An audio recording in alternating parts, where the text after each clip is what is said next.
What it is, guys, it's your boy DyllanWeed, and today, right now, after I had just uploaded a video in which I was reacting to Chill's video called 12 Encounters Made by YouTubers, I was scrolling through my home and I saw this girl waves at cop every day. The day she doesn't is when he investigates her home. So, I just found it. I believe that this guy does a good job. Hopefully something good happens. Roll the tape. By the way, I'm a very big fan of Blasphemous HD. Link will be in the description down below. Factsverse and Chills, their links will be in the description down below. I'm also subscribed to Dr. J and the Women. His link will be down in the description down below. Lego. Factsverse presents. Girl waves to officer every day, but when one day she doesn't, he investigates.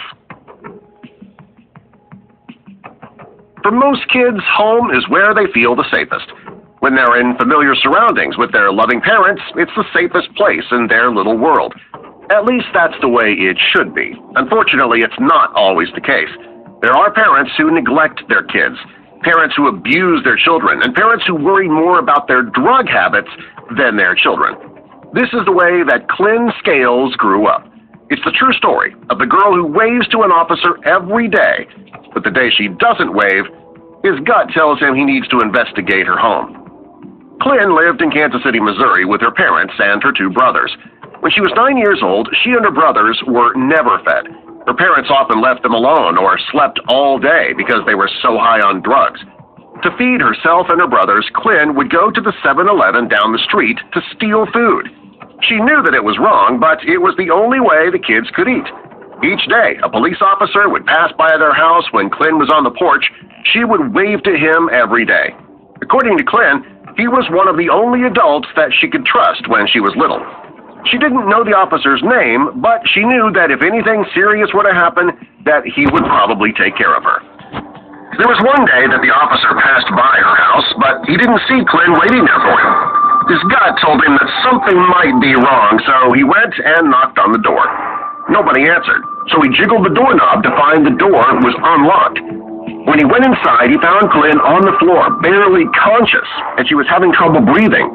He quickly scooped her up and took her to the hospital. It turned out the little girl was suffering from severe malnutrition. Had the officer not gone into Clint's house, she likely would have died. Now, this is where I have to say good job for the cop and good job in making sure there was a sign. He did a good job of saving the little girl's life. Not all cops are like that. Sometimes if you wave at a cop, they'll stop you like, what do you want? And you'll be like, I was waiting to say hi. I was stopped after I had gotten out of a place, that's all I'm going to say right now, when I got nodded my head to a couple game wardens, because I'm on probation at the time. Well, I had ended up, they said I looked suspicious. They thought I was looking suspicious in their eyes. I'm just walking to go get a couple cigarettes for my friend, his girlfriend. I was going to get a couple cigarettes from his girlfriend. Well, I had let her know beforehand that there were game wardens down there, so she came with me. I also grabbed a pole because I was planning on fishing too. Well, I was going to wait till the game wardens were gone and then have the pole hooked up and I start fishing. Well, turns out later on they were still watching us. They said I was looking suspicious, saying I was fishing and all that. I wasn't.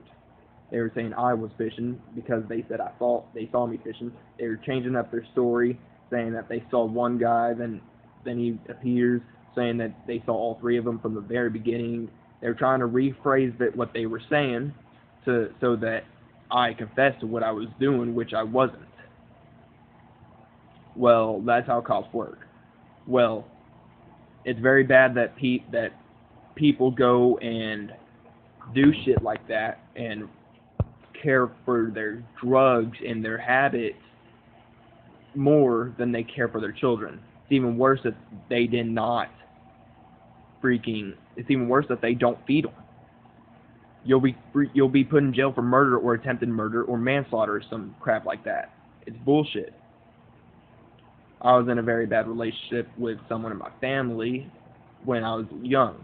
I was sending teachers to the ER because I could not control my anger. I didn't know how to.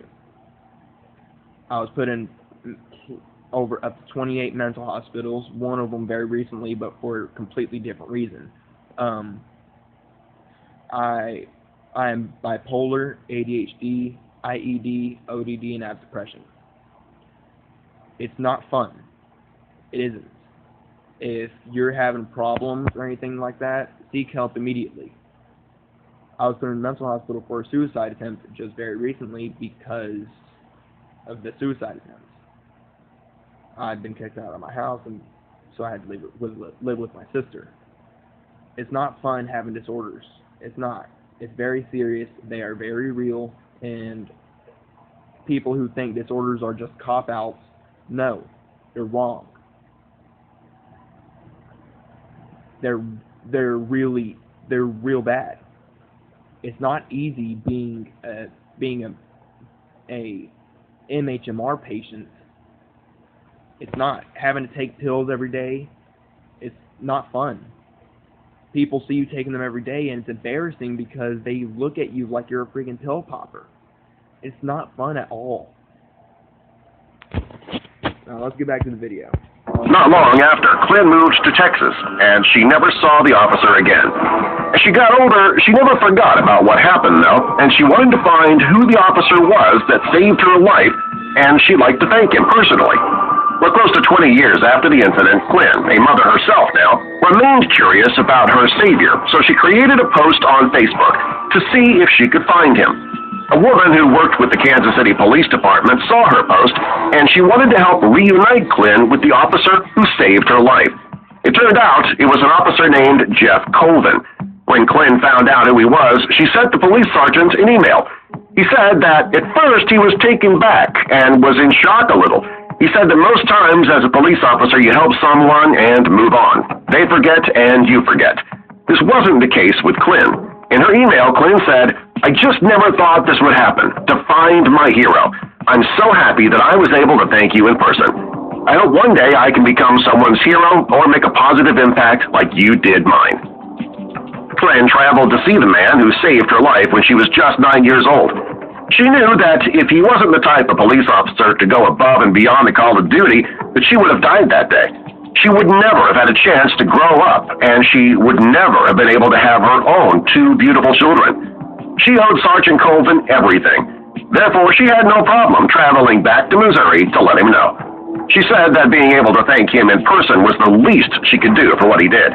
He impacted her life in the biggest way possible. He saved it. Sergeant Colvin simply said that he couldn't believe that Clyn had found him and traveled to thank him in person. He did an interview with the local news where he stated, "Most times we go through our career without realizing if we truly helped anybody out." Clyn made sure that he did know. In fact, he gave her a chance at life, which is the greatest gift anyone can give. Subscribe for more. Okay. So yeah, this cop did a very good job at what he was meant to do.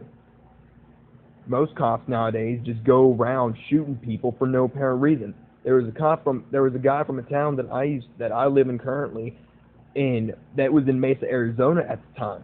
The freaking SWAT team was called because he had his pellet gun with him, in which his job was to go around and shoot birds that were messing with people's crops. He was killed in that hotel. It's messed up. And on the guy's gun was engraved and I quote, "You're fucked." It's not good. It is very bad that cops nowadays are not who they are meant to be. They're freaking cops, and it's even worse with the fact that if they're not charged, they are either either fired or they are transferred to another police station in another state or city. It's not right. They shouldn't be doing that. And only, as far as I know, only one cop was only charged with murder because this black kid was running from a crime scene. He was shot down. He wasn't tased. He was not tased. He was shot. And people need to be aware that cops aren't out. It's very rare to find a cop with the ability to understand a situation and handle it in the right way.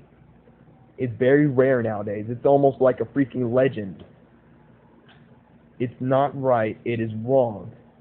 You need to, people don't, like, if you, they're even freaking Trump. He don't care about us. He cares about himself, his money, and all that shit. He don't care about what the cops do. Only thing he cares about is himself, his family, and his money. It's not right. We need someone in office who freaking does the shit that they need to do. But if you're doing like a freak, if you're doing something for the cops and they start getting ghetto, who are you gonna call? You can't call the cops. And you wanna know why? The reason why you can't call the cops is because they're already right there. Well, you have my opinion, you have yours. I'm gonna go ahead and end this video and I'm gonna upload it. And I'll see what you think. Twisms.